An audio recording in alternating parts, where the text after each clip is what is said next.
Welcome to BIV Today, the daily podcast from the newsroom of business in Vancouver. I'm Kirk LaPointe, publisher and editor-in-chief. So you might have been aware there was an election in this country that ended last night. Well, actually, it didn't really end last night. We're still getting some mail-in ballots counted, and so there could be up to a dozen ridings that shift around in the next couple of days. But it's time for us to take a first look at the federal election aftermath. And for that, we call again upon Mario Canseco, president of Researchco. It's a public research firm. He writes for us here at BIV and Glacier twice weekly as part of his work and conducts public opinion surveys, of course, to gauge the landscape. Good to see you. Good to see you too. It's a bit of a time traveling, right? We were here 5 weeks ago, I think, talking about this in exactly the same space, pretty well the same number of MPs and the same seats. What was accomplished by this election, do you think? Well, nothing much. I mean, when you look at the actual numbers, it's still a minority government. There's no embrace of the pandemic management of Justin Trudeau that enables him to have a majority. There's also not embrace of the leadership of Erin O'Toole, which allows him to have more seats. We continue to see the NDP doing very well in the middle of the campaign and then dropping at the end. Not a lot of new faces on the NDP caucus either. The Bloc doing a little bit better than in the last election as far as voting. The Greens completely decimated in a way. And the People's Party becoming the repository of a lot of people who are upset with the status quo on vaccinations. But it remains to be seen whether we do this again in 18 months or a couple of years, where those voters who are upset with the system will go. Yeah, let's go right away to the durability of this minority government, because nobody thought that the last minority government was in any way imperiled. There didn't seem to be any impediment to legislation. The leaders didn't seem to be rancorous. They were trying to work together. I think Erin O'Toole called it the Team Canada approach on the pandemic. But does Justin Trudeau try to preserve this one for 3 or 4 years?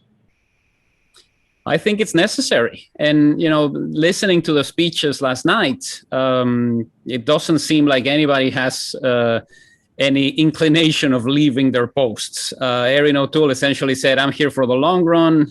There was no hesitation about what he wants to do. Jagmeet Singh as well, with the idea of working with people, trying to figure out if they can get a deal out of the Liberals to sustain the government. So it's going to have to happen.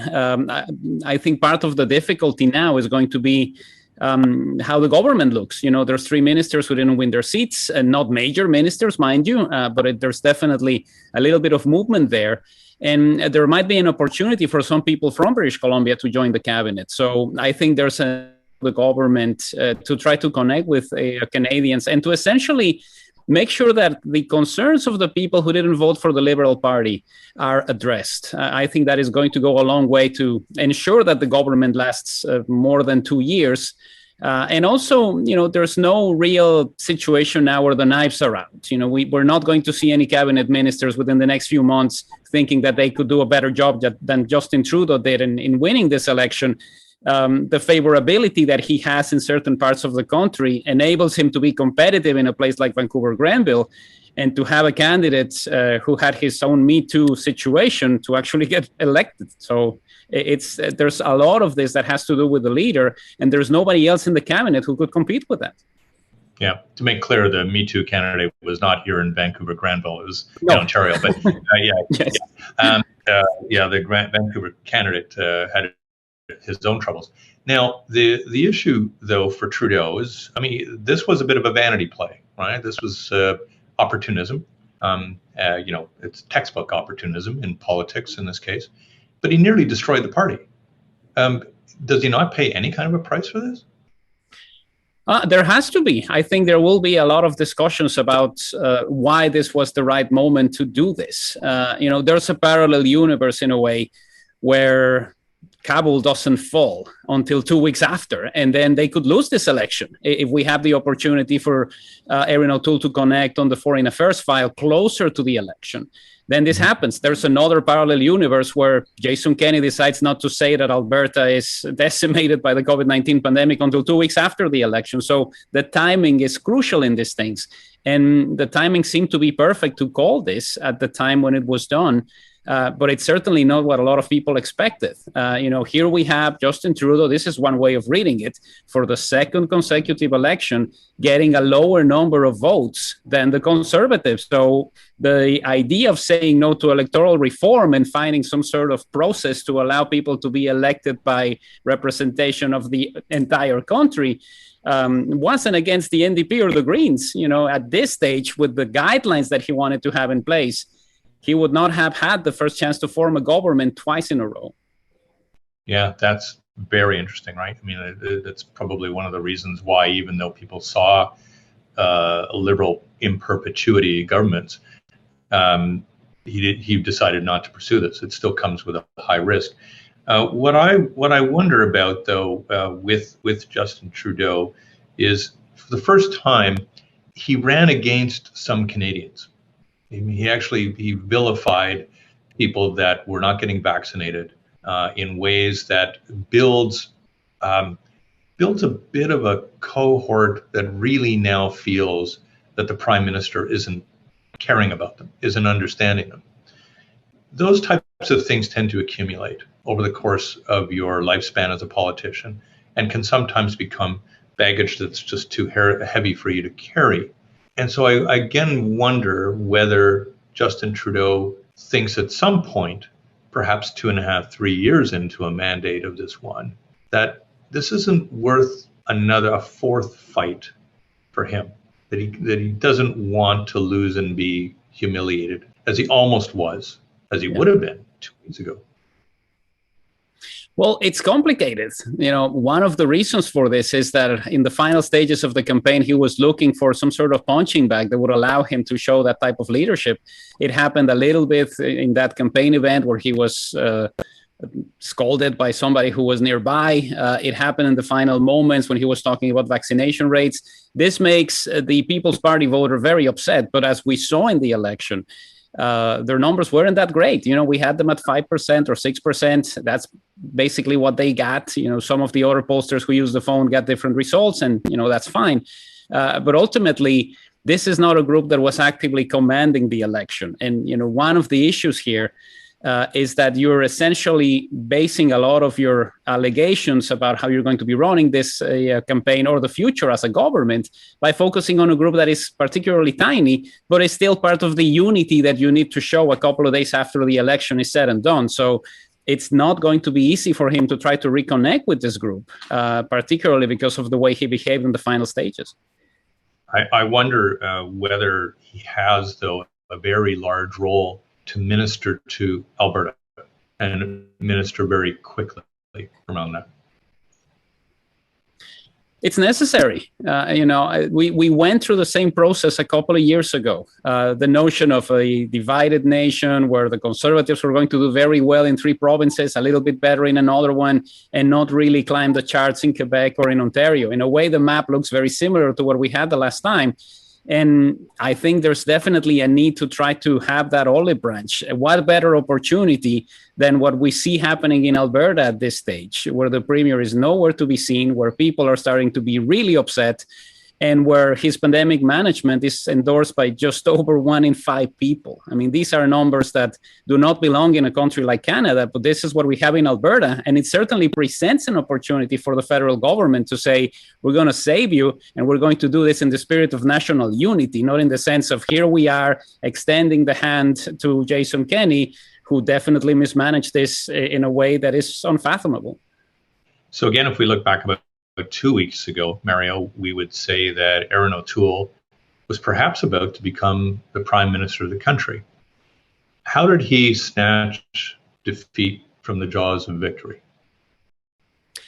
I think there was a lack of ability to connect on something that wasn't foreign affairs. We saw the numbers tighten because of Afghanistan, because it enabled him to look prime ministerial, to be in the studio and to talk about how he would have done things differently because of the fact that he was a soldier and he knew what he was talking about. There was nothing like that on the issues that people ultimately voted for. He didn't connect on housing, which is important in Toronto, which was painted red again. and also in Metro Vancouver, where they didn't win a lot of seats. Definitely problematic because he didn't connect there. The healthcare debate once again became the issue of the two-tier system. It was almost like we were running the 2000 campaign again. So he couldn't really connect on that file either. And he didn't connect well on economic management. Even though we saw a lot of Canadians who looked at him as a better financial manager than Justin Trudeau, it didn't enable him to go where they needed to go, particularly with women. So you have that, no emotional connection on issues, and also a gender gap. You're not going to get to the level that you need in order to win the seats that would allow you to form the government. How hazardous was it in the end, do you think, Mario, for him to move the party more and more toward the center? What did it do and not do for him and for the party's own power? Well, what you're looking for in a situation like this, and I think we can go back to the 2006 election for this analysis, is you're looking for liberal voters who are disenchanted and are looking at the Conservatives as an option they would support. We didn't see that in this election. What we saw was people who became disenchanted with the Conservatives and looked at the PPC as an option. But now, that being said, a lot of the voters that supported the PPC were new, or people who were upset with things. Protest vote that usually goes to the Green Party ended up going to Maxime Bernier. And so it's not enough. I mean, there's a way to look into the data, which would suggest that if you have the People's Party vote staying with the Conservatives, they would have a massive victory. But I just don't think it's that simple. There's a lot of people who gravitated towards the new option because they were upset with the way things were going, not necessarily because they were Conservative voters who were upset at the way Erin O'Toole was managing things. So it's a bit of a double-edged sword. You try to get the Liberal voters to look at you seriously, but you also need to make sure that they don't look at other parties which are more fringy, like the People's Party, and say, we are sending a message by voting for somebody who has no chance of winning. Well, a couple of years ago, Jagmeet Singh was almost given up for dead as a political leader. I mean, there was no question that he had a very, very rough first year or so as an NDP leader. His political career was salvaged on the basis of having a minority government, and here we are again with another minority government. How strongly can Jagmeet Singh now play his hand in the next parliament? I guess it depends on what type of arrangement is reached. We're not having the same situation that we saw in the United Kingdom, for instance, when David Cameron and the Liberal Democrats formed the government. There is no surge for the NDP that is comparable to what Nick Clegg did with the Liberal Democrats. So the notion of an actual agreement is not really going to be entertained. Now, there could be a situation where the NDP says, we have these 5 things that we want to do. Give us 3 of them, and we can strike a deal similar to the one that the BC NDP had with the BC Greens, and we won't topple you for a couple of years, and we'll see what happens. That is one way in which he can salvage this. But ultimately, we need to look at this as a very localized party. They did well in places in BC where they usually do well. They're back in second place when it comes to the actual number of votes, which is usual for this province in this century, with the exception of 2015 and 2019. But you're not getting anywhere in Ontario. You only got 1 seat in Quebec and less than 10% of the vote. This is not a national party, and this is something that needs to be considered. What is happening with the leadership of the party that is making the numbers stagnant in most areas of Canada? Logically speaking, back in 2015, you would have said that perhaps one of the alliances that might emerge out of all of this would be the NDP with the Greens. Whoa, what a difference a few years makes in the Green Party. Why did it just not find a way to galvanize support around the core issues, particularly the environmental ones? The Greens are known worldwide for. Well, this is a party that is respected amongst the Green parties for the way in which it communicates, for the way in which it does things. It's definitely different from Green parties in other parts of the world. There's a couple of issues that happened even before the election. Of course, we had all of the wrangling about leadership. But there's something fundamentally wrong when a party under Jim Harris and Elizabeth May can run a full slate and a party under Anna Paul cannot. And this includes many areas of the country. This is, BC, where they've always run full slates, not having enough candidates, not having enough people who say, I want to put my name forward and be here for this party. Who ends up winning the seats for the Green Party? They get the seat in Kitchener, where the Liberal candidate had to be asked to step aside. They win Elizabeth May's seat, where she's very well known. Nanaimo Ladysmith is still a bit of a toss-up, but it's definitely not the type of situation that they were expecting. And it certainly leads to questions about the validity of the party as a force. They used to be taken more seriously because they ran full slates and they were always participating in those debates and in those discussions related to the future. But this is ironic. They've been outflanked on the environmental file by the Liberals, helped in British Columbia, of course, by the endorsement of former BC Green Party leader Andrew Weaver. So they've lost their bread and butter issue, and this is definitely problematic. Yeah, I mean, 10 years ago, 15 years ago, they were the only ones really offering any kind of a path around tackling climate change. Now there appear to be 2-3 serious types of paths that Canadians have a selection from. So again, have they lost their raison d'etre? I think so, in a way, partly because we had the experience, and I think this is something that people who elected Green Party members can relate to. Send more people like us and we'll make sure that things work. Send more people like us and we'll keep the government into account. And it really hasn't materialized that way. I think there's a sense of dejection if you keep voting for the Green Party and nothing happens and you start looking at other options more seriously. This is definitely troubling. There's areas of the world where you have to establish this type of coalition because of the way the system works. Proportional representation would certainly help the Greens, but it's not the system that we have. And this makes it very dejecting for somebody who decides to vote on environmental matters and consistently sees every 4 years or every 2 years how their candidates finish a distant fourth or fifth. So probably the biggest non-election story this year involved tragedy for Indigenous people. And probably the biggest file that greets any government in the next 20 years will involve reconciliation. Why didn't this election talk about either? I think Canadians are still processing this. And I know it might sound strange because many of us are aware of what happened with residential schools. But in our research, we've seen that there's many Canadians over the age of 55 who are just waking up to the fact that what they were told in school was not the whole story.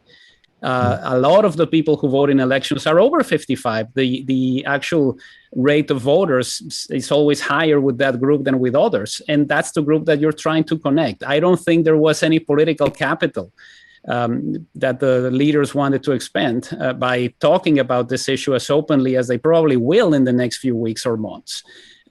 It's definitely a sad situation because this is a story that is very compelling for a lot of Canadians who have been following it. But it's not the type of thing that can be solved fairly easily. And I think we can go back to the final minutes of the English debate when the topic of reconciliation was being discussed. There's a lot of air, but there's not a lot of actual action attached to it. And I think it's the onus is on Canadians to try to talk about this and try to steer clear from the situation of blaming the governments of the past, blaming the Catholic Church. It's about investing in what people need right now. And I think this is ultimately the way in which you solve some of these issues, not just by pointing to the past. Last question, and I think it does kind of flow from the question involving Indigenous people, which is that the election did reveal a lot of socioeconomic fissures, but it also revealed a pretty dark side among some Canadians around their antipathy toward the institutions of politics and all of this. I want to turn my last question around to the People's Party because yes, it registered a little bit lower than I think it some people thought it might. It may have cost some seats, particularly for the Conservatives, but maybe not massive numbers, certainly not a difference maker in the election. But here we are today, and there are its supporters out there, and possibly more, who didn't even think it was worth voting, that voting is just a waste of their time. What does any politician, what does any prime minister do now about the revelation that was much more stark in this campaign than ever before of people that have this sort of bile within them? Well, it certainly speaks to the level of anger that the pandemic has caused. I think all of us have experienced it in different ways. The type of feedback that we get from people who read our columns, for instance, there's definitely a sense of dismay from many Canadians who probably do not understand how the system operates in many ways. And this is ultimately the type of voter that is attracted to fringe parties. You know, you don't know what this means. You don't know what this is. You're going to go out there and vote and be disappointed at the end because you were expecting a win. That is definitely problematic. Now, one of the reasons why we look at this differently is the expectation was, at least for some people, that they were going to get to 9 or 10% of the vote. But this is a party that started at 1 and ended at 5. This means that 1 out of every 20 voters is actively supporting a party that did the things that the People's Party did, that said the things that the People's Party said. And it's comparable, and I think it's definitely something that is worth mentioning, to the type of parties that do well in places like Sweden or in places like Germany. They also get that 1 in 20 who say no to everything and no to all of the things that most people around us care about. So those elements have always been there. The thing is, now they found a home. Some of the time they voted Conservative, some of the time they voted Green. Now they have a home. And the real key here is, will they find a way to sustain this momentum once they no longer have the pandemic, to put it in Nixonian terms, to kick around? Yeah. The roster of grievances, the menu of grievances from which you could select if you wished to be within the People's Party of Canada was rather vast. What I wonder about is there anything there for a governing party to pick from them and to usurp so that you thwart growth?